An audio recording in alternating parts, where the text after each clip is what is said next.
저희가 누가복음 4장을 보고 계신데요. 누가복음 4장에서 예수님께서는 사탄의 시험을 이기시고 본격적으로 갈릴리에서 사역을 시작하셨습니다. 어제까지 예수님께서는 나사렛에서 사역을 하셨고, 오늘 본문에서는 가버나움에서 사역을 하는 장면을 보여주고 있습니다. 오늘 본문을 보시면요, 34절, 35절입니다. 예수님께서 회당에서 말씀을 가르치시니까 귀신 들린 사람이 이렇게 외치는 것입니다. 나사렛 예수여, 우리가 당신과 무슨 상관이 있습니까? 이렇게 이야기를 하니까 예수님께서 꾸짖어 이르시고 잠잠하고 그 사람에게서 나오라, 이렇게 말씀하셨어요. 사실 35절은 조금 더 뉘앙스를 살려서 번역본을 보시면 좋겠는데요. 이렇게 번역할 수 있어요. 예수께서 그를 꾸짖으셨다. 입 닥치고 그에게서 나오너라. 그러자 마귀는 그를 가운데로 고꾸라뜨렸지만 그에게 아무 해도 입히지 못한 채 그에게서 나갔다. 말하자면 마귀가 공격을 했지만 아무런 권세가 없었다는 것이죠. 이 사건은 누가복음에만 기록된 것이 아니라 마가복음에도 기록되어 있어서요. 이 두 기록을 비교하면 누가가 무엇을 강조하는지, 오늘 본문이 어떤 이야기를 하고자 하는지가 좀 더 분명해집니다. 한번 살펴보실까요? 보시면 마가복음에서는 그냥 귀신이 그 사람에게 경련을 일으키고 큰 소리를 지르며 나왔다, 이렇게 기록하고 있지만 누가는 좀 더 마귀의 어떤 역사를 강조하고 있어요. 마귀가 가운데로 고꾸라뜨렸지만 그에게 아무 해도 입히지 못한 채, 이게 핵심입니다. 아무 해도 입히지 못했다. 말하자면 지금 누가는 예수님께서 전하신 말씀의 권위가 얼마나 대단한지에 대해서 이야기하고자 하는 것입니다. 예수님께서 일단 나오라고 말씀만 하시면 사탄은 아무런 행동도 할 수 없다는 것입니다. 어떠한 행동을 하더라도 그것이 인간에게 어떠한 해를 끼치지 못하는, 일단 우리가 예수님의 말씀을 듣기만 하면, 예수님의 말씀이 선포되어서 우리가 들을 수만 있다면 그 사람에게 사탄이 역사할 수는 있겠으나, 공격할 수는 있겠으나 그 사람의 삶을 쥐고 흔들 수 없을 뿐만 아니라 그 사람의 삶에 그 어떠한 해도 입힐 수 없다 라고 누가가 강조하고 있는 것이죠. 사랑하는 성도 여러분, 우리가 하나님 말씀을 열심히 들어야 하는 이유가 여기에 있습니다. 사탄이 우리의 삶을 공격하고 우리의 삶에 수많은 어려움을 줄 때에 그것이 우리의 삶을 망가뜨리게 하지 못하는 단 하나의 방법이 있다면 주님의 말씀을 듣는 것입니다. 왜냐하면 주님의 말씀은 인간의 말과 달라서 큰 권위와 능력으로 그 말씀을 듣는 사람을 지키기 때문이에요. 오늘 말씀에서도 아무 해도 입히지 못했다 라고 강조하고 있습니다. 주님의 말씀이 선포되는 곳에서 주님의 말씀을 믿을 수만 있다면, 그 큰 능력을 경험할 수만 있다면 우리 삶은 안전한 것이죠. 비록 사탄이, 귀신이 우리 삶을 흔들고 우리 삶에서 영향력을 감소시켜 나가는 중에 우리가 고꾸라질 수도 있겠지만 그럼에도 불구하고 그 어떠한 상처가 남지 않는다는 이야기입니다.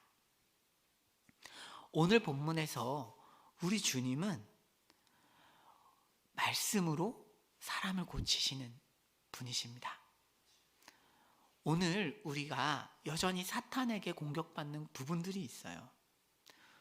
귀신이 의미하는 게 무엇일까요? 귀신이 의미하는 것은 인간의 이성과 인간의 의시로는 이길 수 없는 무언가를 대표적으로 상징한다고도 이야기할 수 있습니다.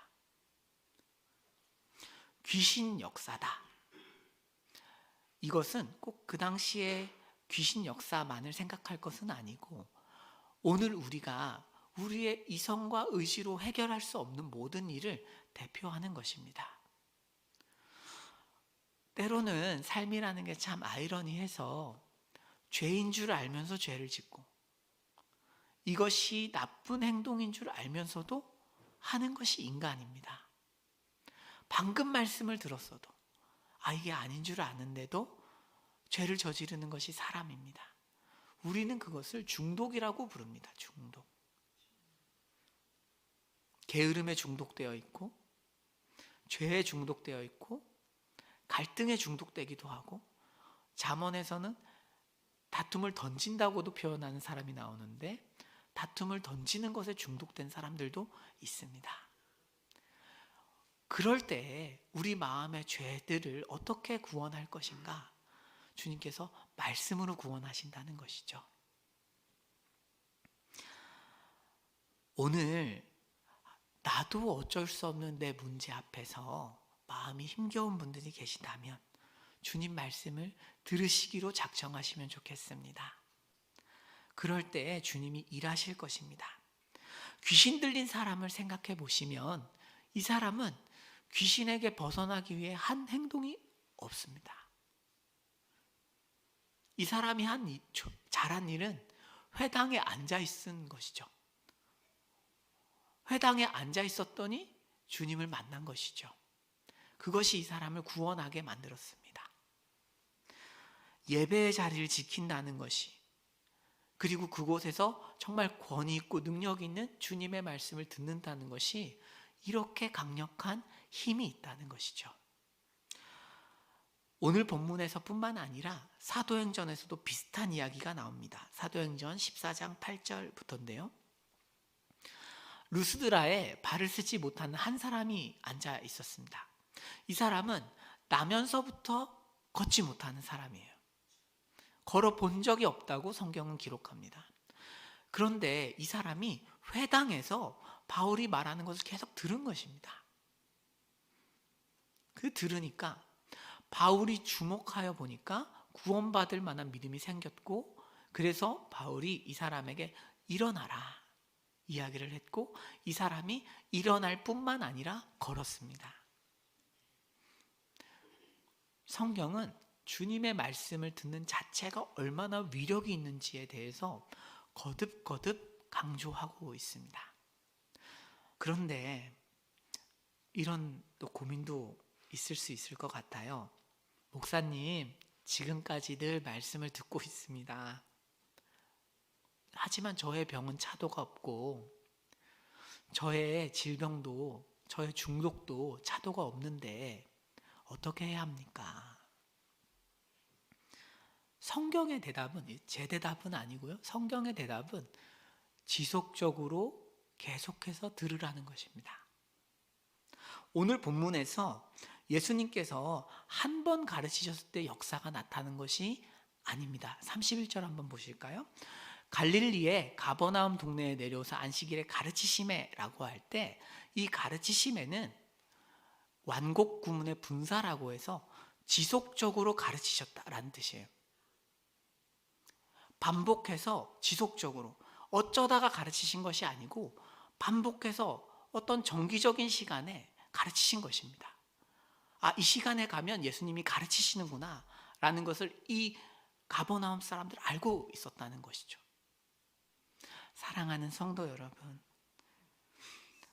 제가 이 본문을 보면서 우리 주님께서 성도님들에게 어떠한 마음, 어떠한 말씀을 전하고 싶어 하실까라고 생각할 때 말씀의 자리에 지속적으로 결단하여서 나오기를 원하신다고 생각했어요. 새벽 예배를 하셨다가 말았다가, 혹은 금요 예배를 오셨다가 마셨다가, 상황이 되면 오고 상황이 안 되면 못 오고, 물론 충분히 이해합니다. 하지만 정말 주님의 말씀이 내 인생을 변화시킬 거야, 정말 나는 주님의 말씀이 주시는 기적을 맛보고 싶어 라는 소망을 혹시 오래 품으셨다면, 그것을 기대하신다면 결단하고 지속적으로 가르치는 곳에 앉으시면 좋겠습니다. 그럴 때 주님께서 놀라운 은혜로 오늘 귀신 들린 사람을 구원하시는 것처럼 우리 삶에 우리가 어쩔 수 없는 일들 역시도 구원하실 줄 믿습니다. 이 시간에 기도하시겠습니다.